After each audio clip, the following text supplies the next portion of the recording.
Back to touring cinemas. இன்னைக்கு first லைம் லைட்ல பிக் பாஸ் என்னன்னு பாத்துரலாம்.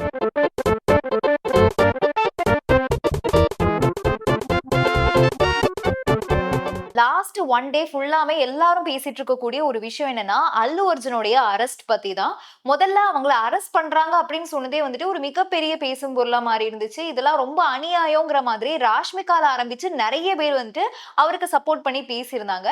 சோ அரெஸ்ட் பண்ணிட்டு போன கொஞ்ச நேரத்திலேயே அவருக்கு ஜாமீனை கொடுத்தாங்க. ஆனா ஜாமீன் கிடைச்சுமே அல்லு அர்ஜுன் ஒரு நைட்டு ஃபுல்லா சிறையில தான் இருந்திருக்காரு. இதுதான் நிறைய பேருக்கு ரொம்பவே ஷாக்கிங்கா இருந்திருக்கு. அதுக்கு அவர் என்ன சொல்றாருன்னா, நான் வரேன், என்ன பாக்குறதுக்கு வந்த என்னோட ரசிகை தான் இறந்து போனாங்க. சோ அதுக்கு நான் இந்த அளவுக்கு கூட பண்ணாம இருந்தா அது கரெக்டா இருக்காது. அண்ட் கோர்ட் சொல்லக்கூடிய எல்லாத்தையுமே நான் கேட்க ரெடியா இருக்கேன். அவங்க என்ன மாதிரியான ஆக்ஷன் எடுத்தாலும் சரி, இந்த வழக்குக்கு முழு ஒத்துழைப்பை கொடுக்கறதுக்கு நான் ரெடியா இருக்கேன் அப்படின்னு அல்லு அர்ஜுன் சொல்லியிருக்காங்க. சோ அவர் போகிறதுக்கு முன்னாடி அவர் ஒய்ஃப் குழந்தைங்க கிட்ட சொல்லிட்டு அவர் வந்து ஜெயிலுக்கு போயிருக்காரு. ஒன் நைட் ஃபுல்லா அங்க ஜெயில இருந்துட்டு இன்னைக்கு காலையில இப்போ ரிலீஸ் பண்ணிருக்காங்க. புஷ்பா 2 ரிலீஸை தொடர்ந்து ஒரு பக்கம் நல்லா வசூல் செஞ்சுட்டு இருக்கிற இந்த நேரத்துல அல்லு அர்ஜுனுடைய இந்த அரெஸ்ட் அண்ட் அவர் ஒரு நாள் ஃபுல்லா ஜெயில ஸ்பெண்ட் பண்ணது பத்தி தான் எல்லாருமே பேசிட்டு இருக்காங்க.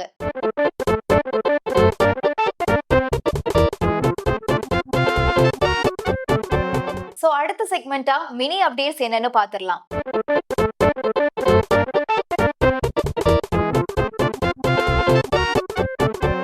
மினி அப்டேட்ஸ்ல ஃபர்ஸ்ட் இருக்கிறது என்னன்னா, விக்ரமோட சேலரி ஹைக் தான். விக்ரம் பயங்கரமா அவருடைய சேலரியை ஏத்திட்டே போகிறாரு. அண்ட் லாஸ்டா அவருடைய நடிப்புல வெளியான தங்கலான் படம் விமர்சன ரீதியா கொஞ்சம் நல்லபடியா இருந்துச்சு. ஆனா வசூல் ரீதியா ஒரு மிகப்பெரிய தோல்வியாவே அது மாறி இருந்துச்சு. இப்படி இருக்கிற நேரத்துல இப்போ ரீசெண்டா தான் நெட்ஃபிளிக்ஸ்லயே அந்த படத்தை ரிலீஸ் பண்ணிருக்காங்க. அண்ட் வீர தீர சூரன் படத்துல நடிச்சு முடிச்சிருக்காரு. அந்த படமுமே சீக்கிரமா தியேட்டருக்கு வரப்போகுது. அடுத்ததா இப்போ மடவுன் அஸ்வின் கூட வந்துட்டு ஒரு படம் இணைஞ்சிருக்காரு. அதை பத்தின ஒபிஷியல் அப்டேட்டை நேத்திக்கு வந்து ரிலீஸ் பண்ணிருந்தாங்க. சோ இந்த படத்துக்கு விக்ரம் வாங்கியிருக்கிற சேலரி வந்து நிறைய தயாரிப்பாளர்களுக்கு என்ன இவ்ளோ கேட்கிறாரு அப்படிங்கிற மாதிரியான ஒரு ஷாக்கிங்க தான் கொடுத்திருக்கு. இது வரைக்கும் விக்ரம் ஒரு படத்துக்கு 30 கோடி ரூபாய் வரைக்கும் தான் சம்பளமா வாங்கிட்டு இருந்திருக்காரு. ஆனா இப்போ அவரை கமிட் ஆகிற அடுத்தடுத்த படங்கள்ல அவருடைய சம்பளத்தை உயர்த்துறதுக்கு முடிவு செஞ்சிருக்காரு. சோ இப்போ புதுசா கமிட் ஆகி இருக்கிற மடோன் அஸ்வின் படத்துல அவர் 50 கோடி ரூபாய் சேலரியா கேட்டிருக்காங்க. ஆனா நிறைய பேர் என்ன சொல்றாங்கன்னா, இவர் கேட்கிற இந்த சேலரி ஆக்சுவலா ரொம்பவே கம்மி. ஏன்னா ரொம்ப வருஷமா இண்டஸ்ட்ரியில இருக்கக்கூடிய ஒருத்தர் ஒரு படத்துக்காக அவ்வளவு தூரத்துக்கு ஹார்ட் ஒர்க் மெனக்கிட்டு நடிக்கக்கூடிய ஒரு நடிகரா இருக்காரு. சோ இவர் இது கூட கேட்கலனா எப்படி அப்படிங்கிற மாதிரி சொல்றாங்க. பட் இந்த ஒரு சேலரி ஹைக்கு இன்னொரு ஒரு ரீசன் என்னன்னா, அமரன் படத்தை தொடர்ந்து சிவகார்த்திகேயன் அவரோட சேலரியை பயங்கரமா உயர்த்தினதுதான்.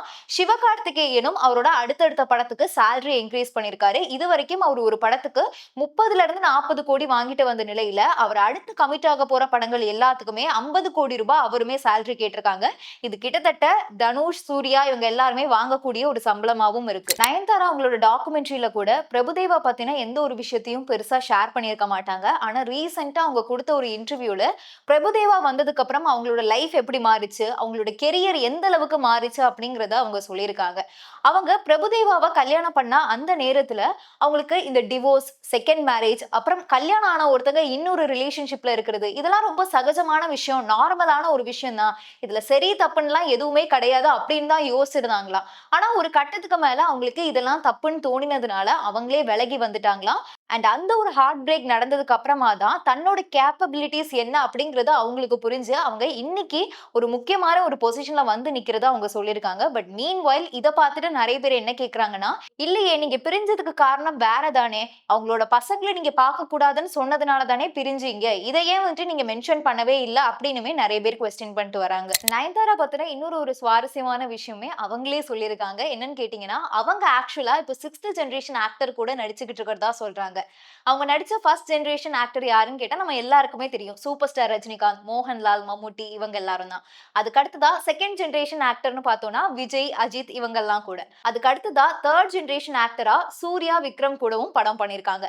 4th ஜெனரேஷன் ஆக்டரா சிம்பு, தனுஷ் இவங்க கூடயும் படம் பண்ணிருக்காங்க. 5th ஜெனரேஷனா சிவகார்த்திகேயன் கூட ஒரு படம் பண்ணாங்க. அண்ட் கடைசியா இப்போ 6th ஜெனரேஷனா கவின் கூடவும் சேர்ந்து இப்போ படம் பண்ணிக்கிட்டு இருக்காங்க. சோ இவங்களோட கெரியர் எவ்வளவு லாங்கா வந்துகிட்டே இருக்கு அப்படிங்கிறதுக்கு இது ஒரு எக்ஸாம்பிளா கூட இருக்கு. அடுத்த அப்டேட் என்னன்னா, தக்லீஃப் படத்துக்கு அப்புறமா சிம்பு எந்த படத்துல தான் ஆக்சுவலா நடிக்கிறாரு அப்படிங்கிற ஒரு கொஸ்டின் எல்லாருக்குள்ளயுமே இருந்துச்சு. ஆனா இப்போ புதுசா வந்திருக்கிற தகவல் அடிப்படையில கொஞ்ச நாளைக்கு முன்னாடி என்ன சொல்லப்பட்டுச்சுன்னா, வெற்றிமாறன் கதையில கௌதம் வாசுதேவ் மேனன் இயக்கத்துல சிம்பு நடிக்க போறாரு அப்படின்னு கேள்விப்பட்டோம். ஆனா அது கிடையாது. வெற்றிமாறனுடைய இயக்கத்திலேயே சிம்பு நடிக்கிறதுக்கு நெறைய வாய்ப்பு இருக்கு அப்படின்னு சொல்லப்படுது. ஏற்கனவே வடசென்னை படத்துக்குமே முதல்ல சிம்புவ நடிக்க வைக்கிறதா தான் அவங்க வந்துட்டு பிளான் பண்ணியிருந்தாங்களாம். ஆனா அது சூழ்நிலை காரணமா அதுக்கப்புறம் தனுஷ் கிட்ட வந்துட்டு போனதாவும் சொல்லப்படுது. ஸோ வடசென்னையில விட்ட இடத்த இந்த படத்துல அவரு புடிப்பாரா? அப்படிங்கிற ஒரு கேள்வி வந்திருக்கு. ஸோ சிம்பு வெற்றிமாறன் கூட்டணி சீக்கிரமே நடக்கிறதுக்கு வாய்ப்பு இருக்கு.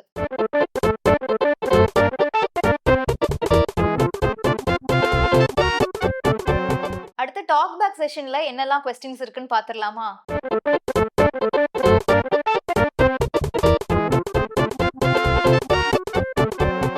அடுத்ததா ஜிவிஎம் ஓட இயக்கத்துல ஜெயம் ரவி நடிக்கிறாங்களா? இல்ல சிம்பு நடிக்கிறாங்களா?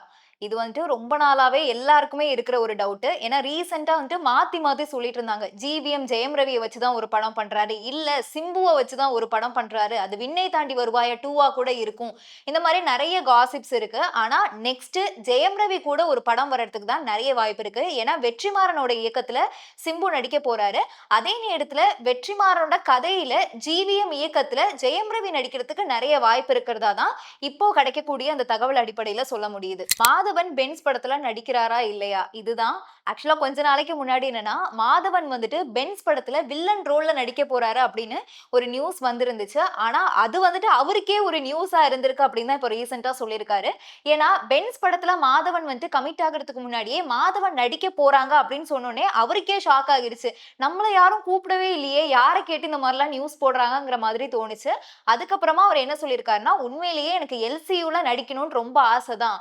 கூப்பிட்டா நான் கண்டிப்பா போய் நடிப்பேன். ஆனா இதுவரைக்கும் யாரும் என்ன நடிக்க சொல்லி கூப்பிடல அப்படின்னு அவர் கிளாரிஃபை பண்ணியிருக்காரு.